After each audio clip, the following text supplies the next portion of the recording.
122 есепте трапеция берілген, трапецияның орта сызығы жүргізілген. Осы орта сызығы бір диагональ арқылы деп тұр, яғни АС диагональ арқылы алдым. АС диагональ арқылы екі бөлікке бөлінген. Сол бөліктер біреуі МЕ 5-ке, ЕН 10 сантиметрге тең.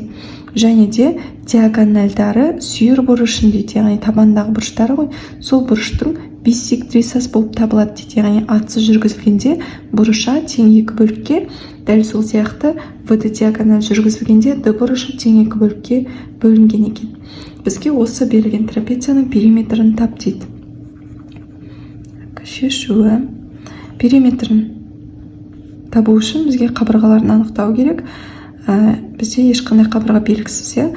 Алдымен үшбұрыш АБЦ-ны қарастырып алайық. Үшбұрыш АБЦ.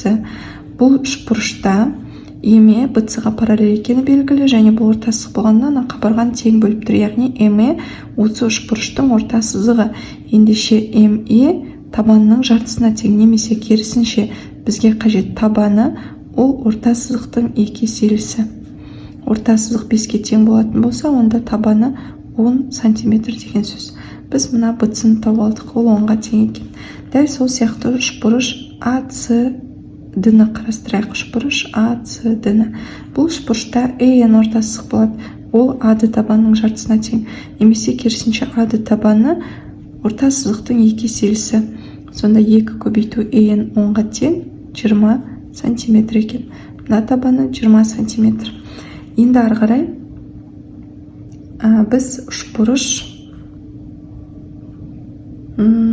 емес, алдымен параллельдікті қарастырып алайық. Бізде берілгені бойынша мына биссектрисаны екі бұрыш тең екені берілген ғой. Енді БЦ АД-ға параллель екені белгілі. БЦ параллель АД-ға, ал мұндағы АС қиюшы дейік. АС қиюшы. Енді параллельдік қасиеті бойынша қиюшы мен қиғанда пайда болған мына бұрыш пен мына бұрыш ішкі айқыш бұрыштар. Яғни бұрыш ДАС тең болады бұрыш АСВ-ға. Ал ДАС бұрышы ВАС-ға тең ғой. Бұдан шығатыны бұрыш АСВ тең бұрыш САВ-ға болып шығады. САВ-ға. Яғни бұдан үшбұрыш АВЦ-ның тең бүйірлі екенін аламыз. Үшбұрыш АВЦ-да АВ тең ВЦ-ға болып шығады.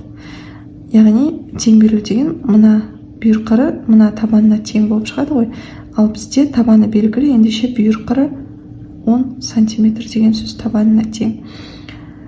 Так, дәл сол сияқты енді ары қарай қиюшы дейміз, жаңағы ВЦ параллель АД, енді келесі ВД диагоналі қиюшы деп аламыз. Қиюшы, мұнда қиюшы мен қиғанда пайда болған мына бұрыш пен мына бұрыш ішкі айқыш болады, яғни бұрыш АДВ тең болады бұрыш ДВЦ-ға. Бұдан шығатыны бізде АДВ бұрыш ВДЦ-ға тең ғой, сондықтан ВДЦ онда бұрыш ВДЦ тең болып шығады бұрыш ДВЦ-ға.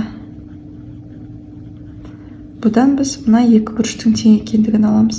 Бұл бізге не береді? Үшбұрыш ВЦД-ның тең бүйірлі екенін береді. Яғни ВЦ-ның СД-ға тең екендігін береді. ВЦ-ның ұзындығы белгілі, онда ол да СД бүйірқыры да 10 сантиметр болады екен. Сонда барлық қабырғасын анықтадық. Ендеше периметр АВЦД тең болады. АВ бүйірқыры 10 сантиметр болды. ВЦ табаны 10, қосамыз СД бүйірқыры 10, қосамыз табаны 20. Сонда 30 қосу 20, 50 сантиметр екен. Нұсқасында бізде трапеция берілген дейді. бұл трапецияның е мен орта сызығы жүргізілген және де оның д бұрышы 30 градусқа тең болсын дейді. Және BC табаны 10 см, орта сызығының мәні 16 см-ге тең. Және де АВ CD бүйір қырларын арқылы өтетін түзу тік бұрыш жасап қиылысады дейді. Яғни мына трапецияның бүйір қырларын созамыз жоғары қарай екеуін қиылысқанға дейін, сол қиылысу нүктесінде мына 90 градус екенін көрсетеміз. Бізге АВ бүйір қырының ұзындығын тап дейді. Шешуі. Енді бізде трапецияда мынау 10 см деді, жазып қойық. Одан кейін МН орта сызығы 16-ға тең. Енді одан біз АД табанын таба аламыз ғой. АД табаны, бұдан МН орта сызығы табандарын қосып 2-ге бөлгенге тең трапецияны. Ендеше осыдан АД-ны тауып алуға болады. МН-нің ұзындығы бізде 16-ға тең болады, BC 10-ға тең, қосамыз АД бөлу 2.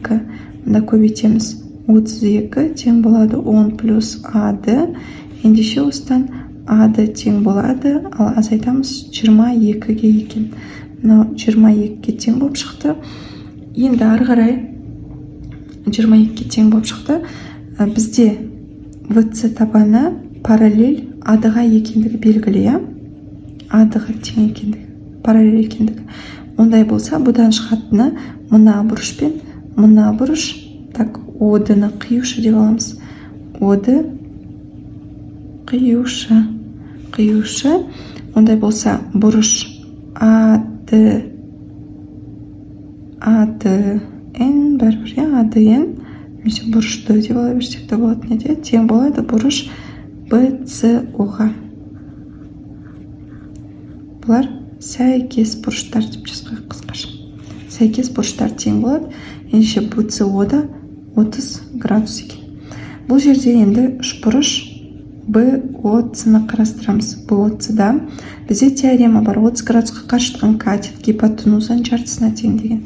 Яғни BO катеті тең болады BC гипотенузаның жартысына. BC-ның ұзындығы бар 10 бөлу 2, 5 см екен. Мұнаның BO-ның ұзындығы 5 болып шықты. Енді ары қарай үлкен тікбұрышты үшбұрышты қарастырамыз. Үшбұрыш АОД-ны. Бұл АОД тағы тік бұрышты үшбұрыш. Оның 30 градустық бұрышы бар. 30 градусқа қарсы жатқан катет, яғни мына үлкен катет АО тең болады гипотенузасы АД бөлу 2-ге. АД 22-ге тең, оны 2-ге бөлсек 11 см. Енді біз табу қажет АВ бүйір қыры тең болады АО азайтылған БО ғой. Сонда АО-ның мәні 11, одан азайтамыз 5-ті тең 6 см екен. 123-ші есепте кез келген трапецияны аламыз. Бұл жерде сұрақ бүйір қырынан алынған кесінді табанда кез келген жаңағы табандарының қосындысының жартысына тең болатын кесінді орта сызық бола ма деген. Ендеше оны тексеру үшін біз орта сызық жүргіземіз. Орта сызық МН болсын, Так, МН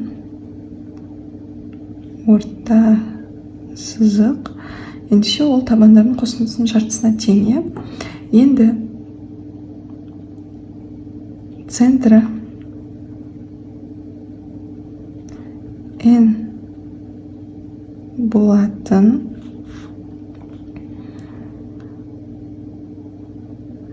НК тең МН болатындай радиусы НК-ның ұзындығына тең шеңбер жүргіземіз.